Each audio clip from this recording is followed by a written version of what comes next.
Boa noite a todos. Eu sou a Vanessa, sou membro da Associação de Psicólogos Brasileiros em Portugal e eu quero apresentar a Associação de Psicólogos Brasileiros em Portugal, que ela é uma associação independente, sem fins lucrativos e foi fundada em 2021 por psicólogos que residem aqui em Portugal.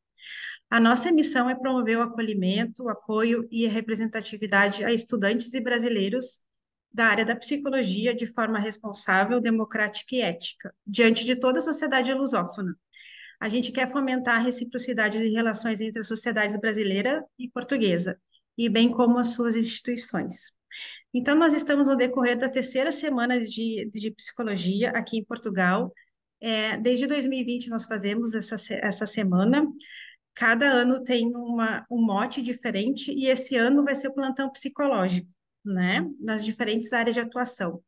Mas a gente leva em consideração que agora o mês que vem é o Setembro Amarelo, e a gente convidou uma colega, né, psiquiatra Lisete, para falar um pouquinho da clínica da adolescência e da infância, né? Sobre algumas questões assim que podem elucidar o nosso trabalho clínico enquanto psicólogos. Então, eu estou aqui com a Lisete e eu peço, então, que ela se apresente para a gente se conhecer um pouquinho e depois, assim, a gente vai começar o nosso debate. Algumas perguntas eu vou fazer para ti e a gente vai conversar.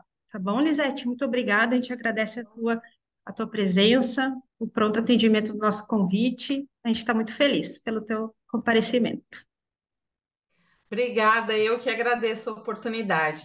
Eu sou psiquiatra, trabalho principalmente com adolescentes e crianças. Sou psiquiatra há 30 anos.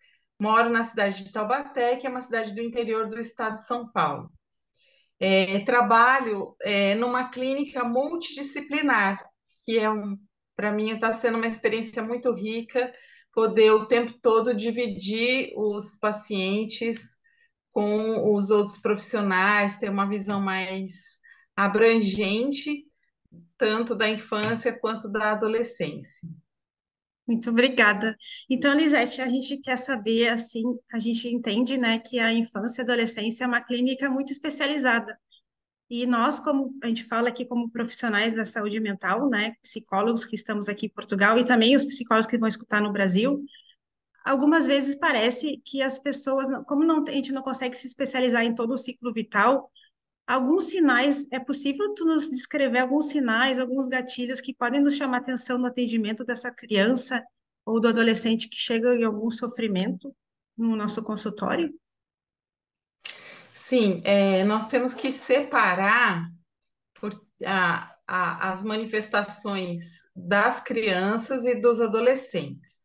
Por quê? Porque as crianças, elas têm muita dificuldade de falar sobre sentimentos, sobre aspectos subjetivos. Então, nas crianças, você não vai conseguir que eles falem sobre angústia, tristeza, especialmente os menores. Então, a gente vai observar mais no comportamento mesmo. Então, se essas crianças estão tendo uma alteração persistente de sono, de apetite, recusa escolar, criança que não quer entrar na escola, que não fica na escola, que chora de estar na escola, a forma de brincar. Então, a criança que você percebe que está tendo menos energia para brincar, ou uma criança que fica preferindo brincadeiras mais agressivas. Então, a gente sabe que a depressão e a ansiedade em crianças, ela se manifesta muito com irritabilidade. Enquanto que no adulto a depressão traz mais apatia, falta de energia, nas crianças às vezes aumenta, como se fosse uma defesa mesmo, como se a criança ficasse muito agitada e tivesse uma necessidade de se autoestimular para poder vencer aquela sensação ruim. Quando uma criança chega a ficar apática, sem querer brincar, muito deitada, aí é porque a situação já está muito grave. Mas de início, muitas crianças ficam mais agitadas. Outra coisa que a gente pode observar nas crianças pequenas é a questão do desenho. Então, as crianças que já têm uma manifestação gráfica, que consegue desenhar, pintar, você pode ali observar muita coisa, né? em relação às cores, em relação aos temas, mesmo que você não aplique um teste específico, né? Tem aquele tradicional HTP. Uhum, sim, Crianças pequenininhas não dá para fazer o HTP. Às vezes a criança não tem condições de desenhar a casa, a árvore, a pessoa, mas através das garatujas mesmo, das cores que ela usa, você já tem uma ideia se ali está acontecendo um sofrimento. E às vezes a gente se surpreende. Já houve casos de crianças em que se descobriu que a criança estava sofrendo um abuso sexual através dos desenhos. A criança não conseguia contar, não conseguia manifestar, mas começou a fazer muitos desenhos com genitais, com cenas assim que esquisitas, e através daí os terapeutas conseguiram ir buscando essa informação e conseguiram chegar nessa situação, né? Então, é alteração do comportamento, da forma de brincar. E as crianças um pouco maiores é que vão conseguir falar um pouco mais sobre tristeza, sobre medo. Crianças uhum. também estão com ansiedade, manifestam medos, e às vezes medos novos, né? Os pais referem, nossa, mas nunca teve medo de escuro, agora está com medo de escuro, medo de tomar banho sozinho é uma coisa que também a gente observa nos casos de ansiedade, né? Uhum. E até em crianças maiores, em adolescentes, também às vezes começa a ter medo de tomar banho sozinho. Tem que tomar banho de porta aberta, porque a sensação ali de estar sozinho no banho aumenta a ansiedade. No caso dos adolescentes, temos que observar, os adolescentes já conseguem falar mais sobre sentimento, né? E às vezes eles são muito intensos, às vezes a gente fica até em dúvida, porque assim, ao longo do dia isso muda, né? Então, de Sim. manhã tirou uma nota ruim, ou não foi convidado para a festa da amiga, aí chora, tudo é horrível. Daí à tarde acontece uma coisa boa, fica bem de novo. Às vezes os pais perguntam: Nossa, mas será que ele é bipolar? Não, ele é adolescente. Sim. Ou borderline, né? Como gostam de falar também, borderline, Verdade. adolescente bipolar. Então a gente vê que os adolescentes eles expressam as emoções de forma muito intensa, mas se isso não está prejudicando a rotina, a interação com as pessoas, tudo bem, vamos conversar sobre isso. Vamos ficar perto, vamos conversar. Agora, quando começa a ter também um desinteresse pela escola, um desinteresse pela atividade física, ficar muito isolado, ficar se escondendo. Uma coisa que às vezes a gente observa aqui no Brasil, Taubaté é uma cidade quente, às vezes no verão você vê adolescente de moletom, de capuz, de casaco. Então, por que que ele está se escondendo? Será que ele está se sentindo desprotegido e está precisando de uma proteção simbólica aí? Ou Sim. será que ele está se escondendo porque não está se aceitando? Porque o adolescente também tem muitas questões com a autoimagem que a gente tem que ficar atento. E a Até questão da porque, automutilação, né, Elisete? A automutilação também, né? exatamente, às vezes é uma forma de esconder as marcas da automutilação. Que isso é uma coisa que preocupa, porque vem crescendo muito nos últimos anos. Antigamente, a gente só via isso em pacientes graves e pacientes borderline, e hoje isso está mais comum do que antes. Mas Sim. isso não é esse tipo de comportamento, lógico que é um comportamento ruim, que é um sinal de alguma coisa que não vai bem, mas ele não é um preditivo de borderline, tanto que a gente percebe que o tipo de lesão é diferente. Então, Uhum. existe aquela lesão superficial, que é como se fosse um arranhão, que deixa aquela marca, diferente do borderline que faz cortes profundos, com sangramento, que aí realmente você percebe que a intensidade foi maior. É interessante esse Mas dado. mas, de qualquer forma, é um sinal, temos que conversar sobre isso, né? E é importante tentar entender o que que isso está significando, se isso é um pedido de socorro, se isso é uma dificuldade de lidar com emoções negativas, e sugerir também alternativas, porque as emoções negativas vão permear a nossa vida inteira. Então, Sim, como que a gente lida com o sofrimento? Porque existe uma ideia atual que todo mundo tem que ser feliz o tempo todo. Todo mundo tem que ser bonito, magro, cheio de amigos e feliz o tempo todo. E então essa busca, né, é muito difícil. E aí os adolescentes acabam não sabendo lidar com as frustrações, com as rejeições, e isso realmente é muito perigoso. E esse tipo de comportamento de isolamento, de querer se esconder e a irritabilidade, também a gente tem que ficar muito atento, né?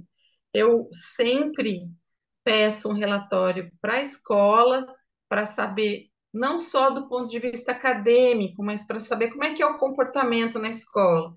Está ficando sozinho no intervalo, conversa com os outros, como é que é o relacionamento com os colegas, com os funcionários da escola. Isso também dá uma dica se esse comportamento ele está sendo constante ou se é só em casa. Porque às vezes é várias só em casa. fontes, né? Várias fontes, desculpa te interromper, mas várias fontes de informação, né, para complementar um possível diagnóstico, possível hipóteses diagnósticas, né? Perfeito. Então, no caso de crianças e adolescentes, é importante a gente poder saber mesmo várias fontes e como é que eles que eles se comportam em vários ambientes, porque Sim. isso também dá uma ideia, da gravidade da situação. Uma outra coisa importante é que os adolescentes eles têm uma necessidade de pertencimento, uma necessidade de grupo. Então, assim, quando no grupo existe algum caso de suicídio ou de tentativa de suicídio, temos que ficar mais atentos, mais próximos, porque aí aumenta muito o risco. E sobre o suicídio, assim, Elisete, às vezes é muito tabu entre nós, psicólogos, acredito, não sei como é que é na psiquiatria, mas, assim, de chegar. Como é que a gente aborda isso, assim, diretamente com o adolescente? Como é que a gente aborda com a criança, né? Que perguntas, assim, ideações suicidas, assim, se tem algum protocolo, se tem algum cuidado?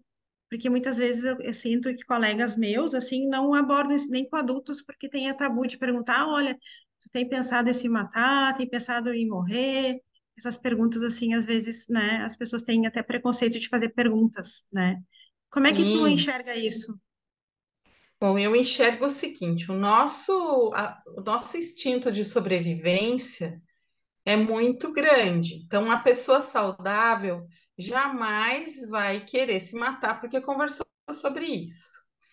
No caso dos nossos pacientes, você tem que perguntar e abordar essa questão, porque é a forma que você tem de ajudar e de tentar proteger essa pessoa de si mesma. Então, eu pergunto sim. Para crianças bem pequenas, é muito difícil perguntar, e também o índice de suicídio em crianças pequenas também é muito pequeno. Sim. Às vezes a gente se preocupa quando a criança fala que queria dormir muito. Então, tem crianças que falam assim, às vezes falam: "Ah, eu preferia não existir, eu preferia não ter nascido, eu queria ficar só dormindo". Ou tem crianças que falam: "Ah, eu queria ir morar lá no céu com meu avô, com a minha avó, quando tem um parente falecido". E Hum, isso a gente tem que explorar. Então, como é que você acha que ia ser? O que que ia acontecer se você morresse? As pessoas iam sentir muito a sua falta. E aí você tentar ir buscando que ideias a criança tem de morte, de separação, né? Mas esse assunto ele tem que ser abordado de acordo com o estágio de desenvolvimento. Agora, com adolescentes, a gente pode conversar a gente deve conversar abertamente. Perguntar: você já pensou em morrer? Passa essa ideia na sua cabeça. Então, tem pessoas que falam: eu já pensei em morrer, mas eu não tenho vontade de morrer, eu não tenho coragem de me matar. Às vezes, a morte, a ideia de morte vem como um alívio, mas não uma busca. Então, a gente tem que realmente perguntar: e o que você acha que vai acontecer se você morrer? Como você imagina que é do lado de lá? Como você imagina que as pessoas vão ficar?